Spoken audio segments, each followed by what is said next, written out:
دہشت گردوں کا نیا وار۔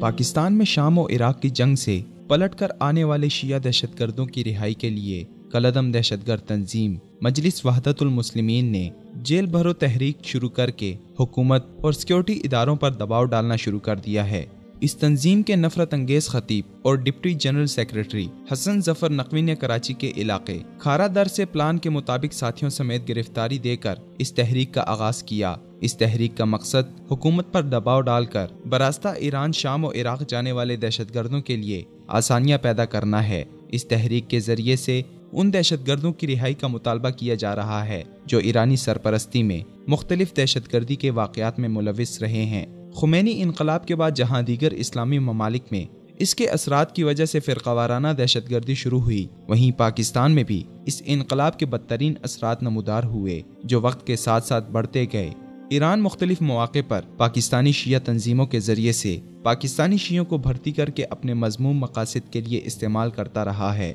جس کی وجہ سے پاکستان میں فرقہ وارانہ دہشت گردی میں اضافہ ہوا۔ عزیر بلوچ اور بابا لاڈلا جیسے دہشت گردوں کی سرپرستی اور بھارت کے ساتھ مل کر کلبھوشن جیسے را کے حاضر سروس افسران کو وطن عزیز پاکستان کے خلاف ناپاک مہم جوئیوں میں مدد دینا بھی ایران کا خاصہ رہا ہے۔ مارچ 2011 میں شامی ڈکٹیٹر بشار الاسد کی حکومت کے خلاف اٹھنے والی مسلح تحریک کو کچلنے کے لیے ایران نے دیگر ممالک کی طرح پاکستان سے بھی شیعہ دہشت گردوں کو بھرتی کر کے ابتدائی ٹریننگ کے بعد شام بھیجنا شروع کر دیا۔ زینبیون بریگیڈ کے نام سے پاکستانی شیعوں کی دہشت گرد تنظیم شام میں بشار الاسد کے شانہ بشانہ جنگ میں ملوث ہے، جس کے لیے پاکستان میں بھرتی کی ذمہ داری انصار الحسین نامی تنظیم کی تھی، جس پر دسمبر 2016 میں حکومت پاکستان نے پابندی لگا دی۔ آپریشن ضرب عصب کے بعد سیکیورٹی اداروں نے غیر ریاستی عناصر کے خلاف کارروائیاں تیز کر دی ہیں۔ اس سلسلے میں شام و عراق کی جنگ سے واپس آنے والے شیعہ دہشت گردوں کی بڑی تعداد میں